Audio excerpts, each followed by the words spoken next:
Students, मैं मुकेश आपका Ganpati classes में स्वागत करता हूं। आज हम फिर से करने जा रहे हैं रीजनिंग के एक इंटरेस्टिंग टॉपिक जिसका नाम है कैलेंडर। इस टॉपिक को शुरू करने से पहले अगर आपने चैनल को सब्सक्राइब नहीं किया है तो चैनल को सब्सक्राइब कर दीजिए और बेल आइकन को भी दबा दीजिए, और अगर वीडियो पसंद आए तो वीडियो को लाइक कर दीजिए।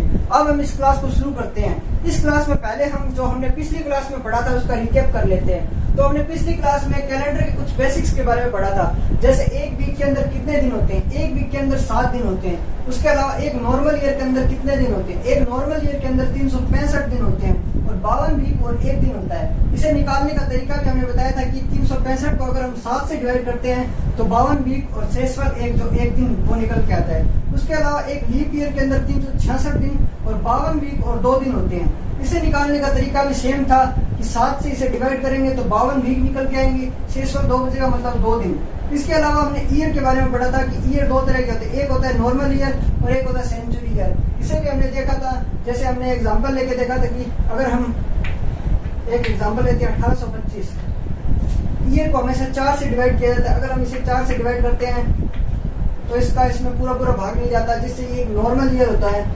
और अगर हम लेते हैं 1824 और अगर हम इसे डिवाइड करते हैं 4 से तो इसका पूरा भाग जाता है और ये एक लीप ईयर निकल के आता है। उसी तरह हमने एक सेंचुरी ईयर पढ़ा था कि ये भी नॉर्मल सेंचुरी ईयर और लीप सेंचुरी ईयर 2 तरह के ईयर होते हैं। तो इसमें जैसे हम 1800 इसे अगर हम 400 से डिवाइड करेंगे तो ये एक नॉर्मल सेंचुरी ईयर हुआ, क्योंकि इसमें 400 का डिवाइड पूरा नहीं होता। उसके अलावा अगर हम 1600 को 400 से डिवाइड करेंगे तो इसमें इसका पूरा भाग जाता है, तो ये एक लीप सेंचुरी ईयर होता है। उसके अलावा हमने पढ़ा था कि 100 साल के अंदर लीप ईयर कितने होते हैं। तो 100 साल के अंदर लीप ईयर 24 होते हैं और 400 साल के अंदर लीप ईयर 97 होते हैं। ये हमने देख लिया था कि ये कैसे निकलते हैं। उसके अलावा हमने पढ़ा था कि 29 तारीख 100 साल में कितनी बार आती है और 29 तारीख 400 साल में कितनी बार आती है। ये भी हमने देख लिया था 1124 और 4497। ये कैसे आता है ये भी हमने देख लिया था। अब हम इसको आगे पढ़ते हैं। अब हम कैलेंडर के कुछ बेसिक्स पॉइंट्स के बारे में पढ़ते हैं। वो क्या है कि जिस माह में 29 दिन होते हैं वह जिस वार को प्रारंभ होता है उसी वार को समाप्त होता है। कहने का मतलब महीने में अगर 29 दिन हैं, वो जिस वार को प्रारंभ हुआ है उसी वार को वो महीना समाप्त होगा।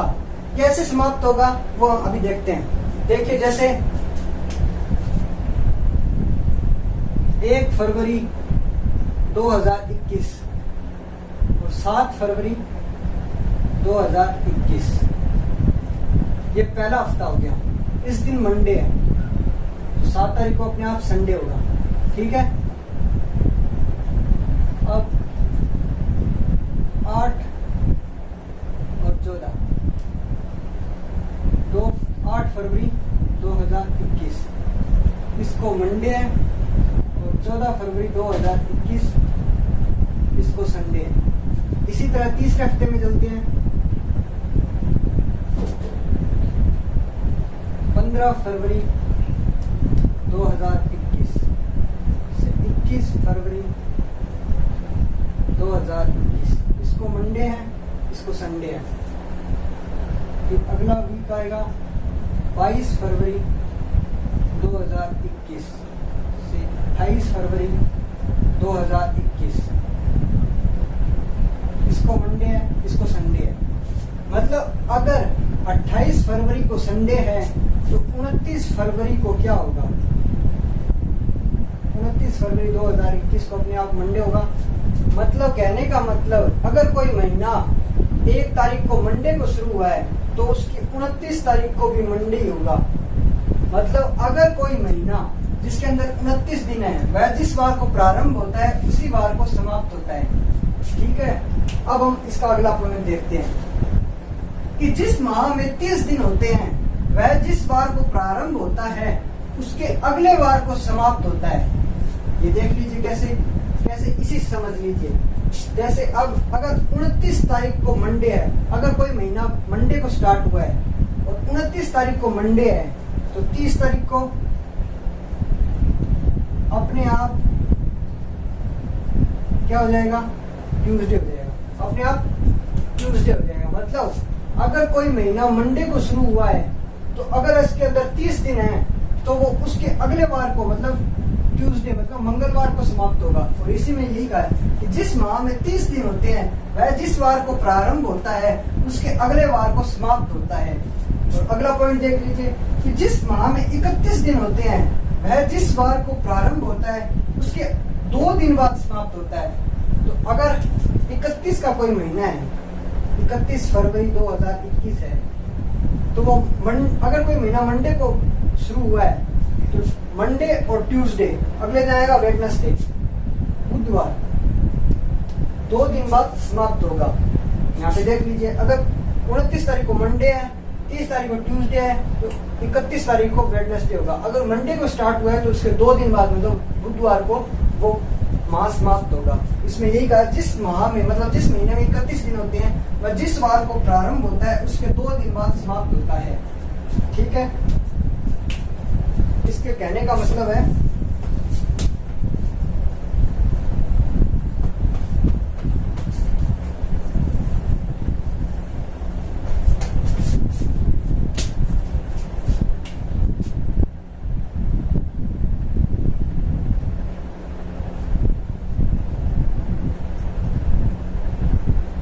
मतलब अगर कोई महीना अगर 29 दिन का है तो उसका जो जिस दिन को वो शुरू हुआ है उसी दिन वो समाप्त होगा। अगर कोई महीना 30 दिन का है तो उसके अगले दिन समाप्त होगा। अगर कोई महीना 31 का है तो वो उसके भी अगले दिन समाप्त होगा। ठीक है, अब हम इसके कुछ आगे के पॉइंट्स को देखते हैं। अब हमारा अगला टॉपिक है ओड डेज। ओड डेज क्या होते हैं? विषम दिन। विषम दिन या ओड डेज क्या होते हैं? ये होते हैं total number of days divided by 7। मतलब जो दिन, जैसे हमारे पास में 55 दिन है, अगर हम इसे 7 से डिवाइड करेंगे तो इसका जो रिमाइंडर आएगा वो आएगा 6। तो ये एक और डेज है, मतलब एक्स्ट्रा दिन। इसका सिंपल मतलब होता है एक्स्ट्रा दिन। कहने का मतलब कि हफ्ते से ऊपर जो भी दिन होते हैं वो दिन ओड डेज कहलाते हैं। जैसे या और एक एग्जांपल ले अपन, जैसे 13 दिन है तो अगर इसमें अगर अपन को पूछा जाए कि इसके अंदर ओड डेज कितने होंगे, तो अगर हम इसे 7 से डिवाइड करते हैं तो इसके अंदर रिमाइंडर 6 बचता है। मतलब इसके अंदर ओड डेज 6 ओड डेज होंगे। या फिर अगर हम यहाँ पे 12 लेंगे, अगर इसे हम 7 से डिवाइड करते हैं तो इसके अंदर जो रिमाइंडर बचता है वो बचता है 5। मतलब इसके अंदर ओड डेज 5 ओड डेज होंगे। तो कहने का एक जो सिंपल मतलब है वो ये है कि जो हफ्ते के ऊपर के दिन, मतलब हफ्ते से जो ऊपर के दिन बचते हैं, जो भी एक्स्ट्रा दिन बचते हैं वो ओड डेज कहलाते हैं। तो अगर 55 को अगर हम 7 से डिवाइड करते हैं तो इसके अंदर 6 ओड डेज निकल के आते हैं। इसी तरह अगर हम 56 को करेंगे तो इसके अंदर पूरा भाग जाएगा तो 0 ओड डेज निकल के आएंगे। 57 को करेंगे तो 1, 58 को करेंगे तो 2, 59 को 3, 60 को 4, 61 को 5, 62 को 6, 63 को फिर से 0, 64 को फिर से 1।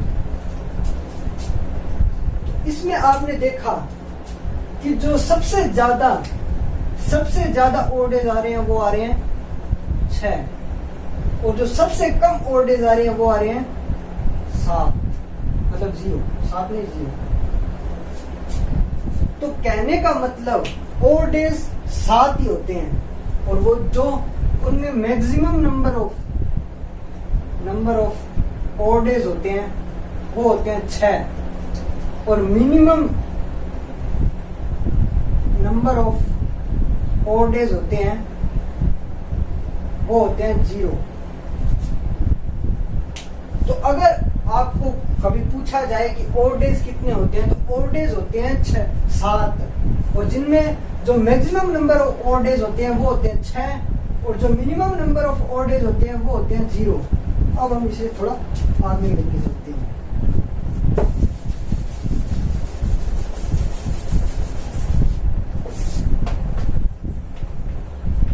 अब आपसे पूछा जाता है कि एक साल के अंदर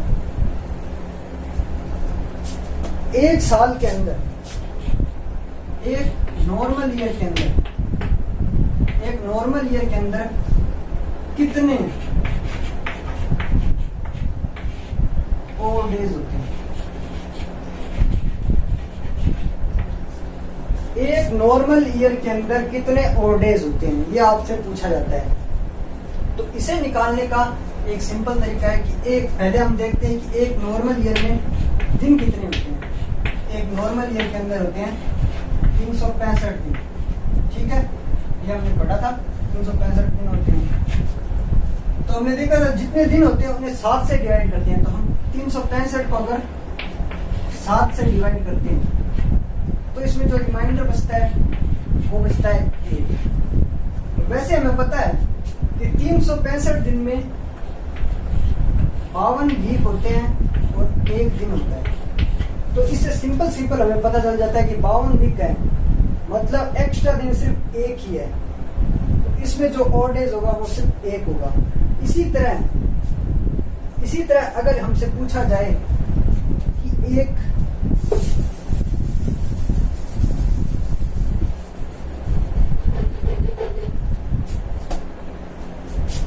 लीप ईयर के अंदर कितने ऑड डेज होते हैं, तो एक लीप ईयर के अंदर 366 डेज होते हैं। और अगर इस 366 को हम 7 से डिवाइड करते हैं तो हम पहले तो हमें पता है कि 52 वीक और 2 दिन होते हैं, ठीक है। तो इससे साफ साफ पता चलता है कि इसका आंसर 2 ही होगा। अगर इससे हम 7 से डिवाइड करते हैं तो इसके अंदर रिमाइंडर जो बचता है वो बचता है 2। तो इसके अंदर ऑड डेज मतलब एक्स्ट्रा डेज होंगे वो होंगे 2, ठीक है। अब हमसे जो पूछा जाता है वो क्या पूछा जाता है, वो साल का नहीं पूछता, वो पूछता है 100 साल का, मतलब वो शताब्दी में पूछता है। एग्जामिनर पूछता है शताब्दी, सेंचुरी में।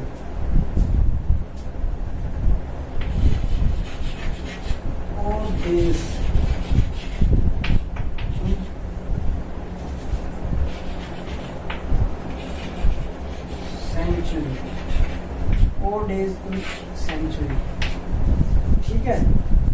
अब इसमें जो पहला पूछा जाता है वो पूछा जाता है 100 साल में कितने ऑड डेज होते हैं, कितने ऑड डेज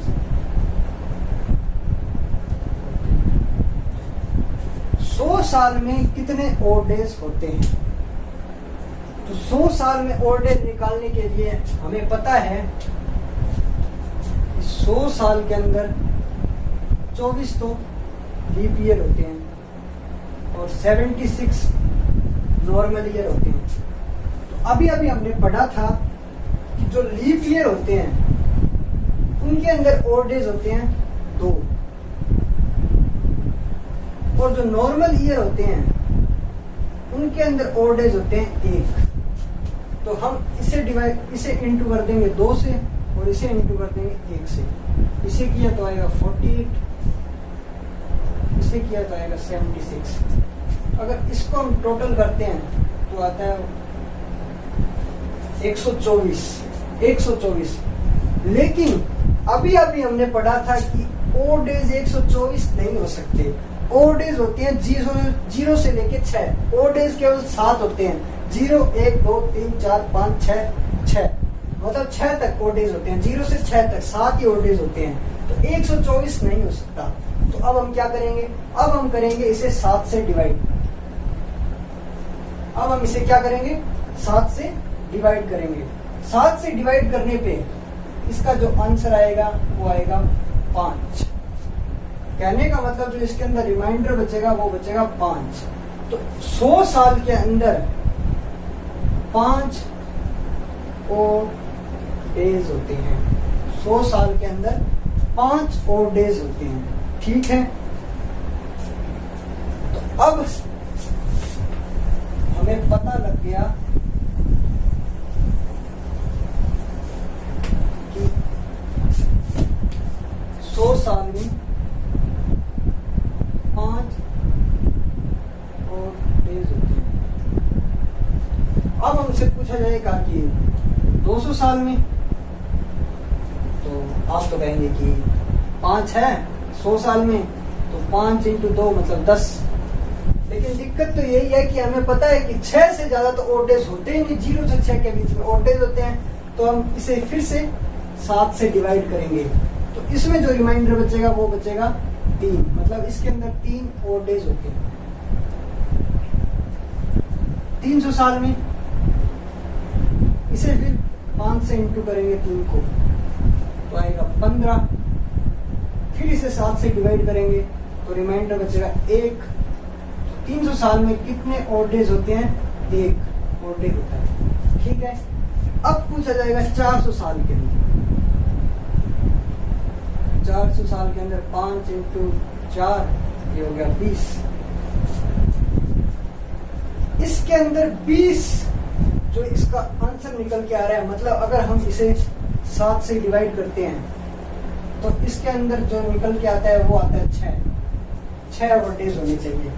लेकिन ये 6 ओड डेज नहीं होंगे, क्योंकि हमें पता है कि 400 जो साल होता है वो एक लीप ईयर होता है। क्योंकि हमें पता है कि इसे हम 400 से डिवाइड करते हैं तो ये एक लीप ईयर निकल के आता है। तो इसके अंदर एक दिन एक्स्ट्रा होता है, मतलब यहाँ दिन 20 नहीं बल्कि 21 होते हैं। ठीक है, तो यहाँ पे रिमाइंडर 0 बचता है। इसके अंदर 0 ओड डेज होते हैं। ठीक है, तो इसी तरह हम लिख लेते हैं इसे अच्छे से।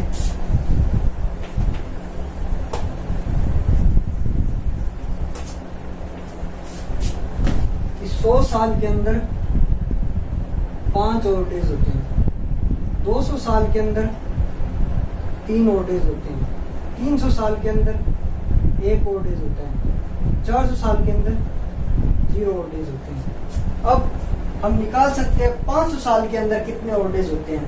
तो 500 साल के अंदर निकालने के लिए 500 को अगर हम 400 से डिवाइड करते हैं तो इसके अंदर जो रिमाइंडर मतलब जो शेष बचता है वो 100 बचता है। तो 100 जो रिमाइंडर बचता है, तो 100 साल में कितने ओड डेज होते हैं? 5 ओड डेज होते हैं। 200 साल में कितने ओड डेज होते हैं? मतलब जो 600 है उसे हम 400 से डिवाइड करेंगे, 200 रिमाइंडर बचता है। तो इसका मतलब इसके अंदर भी 3 ओड डेज होते हैं। उसके बाद में जो 700 होता है उसे अगर हम 400 से डिवाइड करते हैं तो इसके अंदर 300 बचते हैं। 300 से 100 बचता है, तो उसके अंदर 1 ओड डेज होता है। और 800 के अंदर अगर हम करते हैं तो उसके अंदर 0 ओड डेज आते हैं। इसी तरह 900 के अंदर 5, 1000 के अंदर 3, 1100 के अंदर 1 और 1200 के अंदर 0। अब आपसे एक क्वेश्चन पूछा जाता है कि अगर आज तारीख है 6 जून 2021, वार है संडे, तो आपसे पूछा जाता है कि 6 जून 2021 को जो संडे है वो आगे चल के कौन से साल में फिर से 6 जून को संडे आएगा। फिर से कौन से साल में आगे चल के 6 जून को संडे आएगा? कौन से साल के अंदर आएगा? 10 साल बाद, 20 साल बाद? नहीं, ये आएगा 400 साल बाद। जैसे हर 400 साल बाद ओड डेज सेम हो जाते हैं, वैसे ही हर 400 साल बाद, हर 400 वर्षों बाद कैलेंडर भी रिपीट होता है। क्या पढ़ा हमने? कि हर 400 साल बाद कैलेंडर भी रिपीट होता है। मतलब अगर 6 जून 2021 को संडे है तो इसका मतलब 6 जून 2421 को भी संडे होगा। हर 400 साल बाद कैलेंडर रिपीट होता है। मतलब अगर 2021 को 6 जून 2021 को संडे है तो 6 जून 2421 को भी संडे होगा। ठीक है, अब हम इसे थोड़ा सा आगे और पढ़ते हैं।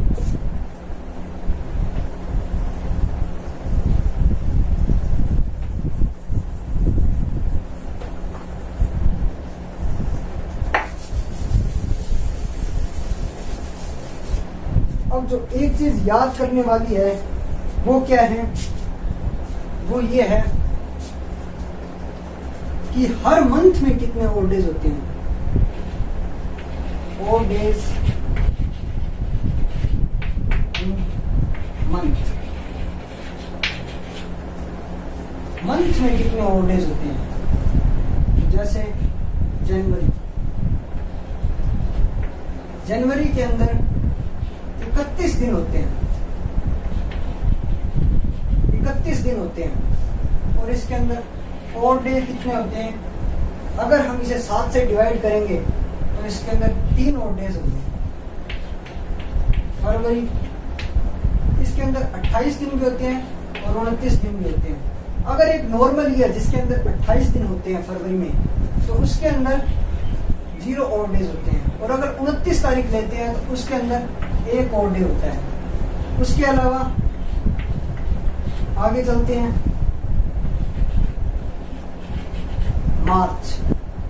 मार्च में होते हैं 31 दिन, मतलब इसके अंदर भी 3 ओड डेज होते हैं। उसके बाद में अप्रैल, इसके अंदर 30 दिन होते हैं, मतलब इसके अंदर 2 ओड डेज होते हैं। इसके बाद में मई, इसके अंदर 31 दिन होते हैं और 3 ओड डेज होते हैं। जून, इसके अंदर 30 दिन होते हैं और 2 ओड डेज होते हैं। जुलाई, 31 दिन और 3 ओड डेज। अगस्त,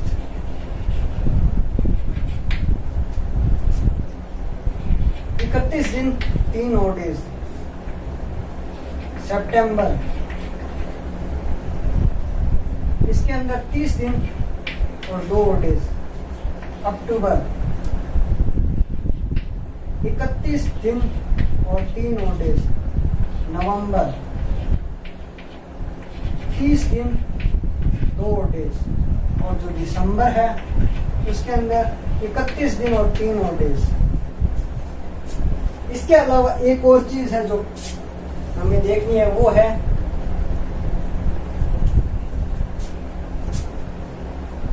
ओड डेज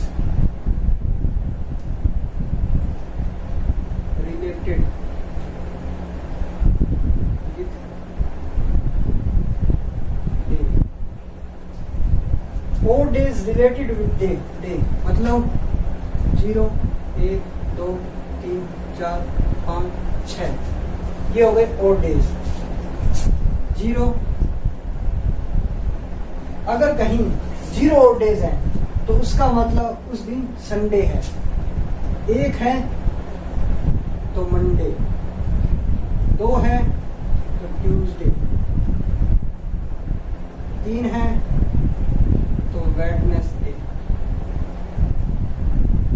4 है तो फ्राइडे, 5 है तो थर्सडे, 6 है तो सैटरडे। इन चीजों को आप याद कर लीजिए, क्योंकि जो आगे हम जो क्वेश्चंस करेंगे आगे के वीडियो में वो इनसे ही रिलेटेड होंगे। और ये जो ओड डेज का जो टॉपिक है, पूरे कैलेंडर का सार यही है, यही पूरे कैलेंडर में पूछा जाता है, इसी से सारे क्वेश्चंस बनते हैं, इसी से हम चैप्टर को शुरू करते हैं और इसी पे हम चैप्टर को खत्म करते हैं। और ये जो डिटेल है ये लगभग हर क्वेश्चंस में आएगी, तो इसे आप याद कर लीजिएगा। अब हम अगले वीडियो में इसे और अच्छे से करेंगे और इसके कुछ क्वेश्चंस भी करेंगे। तो आज के लिए इतना ही। अगर वीडियो पसंद आए तो वीडियो को लाइक कर दीजिएगा, चैनल को सब्सक्राइब कर दीजिएगा। धन्यवाद।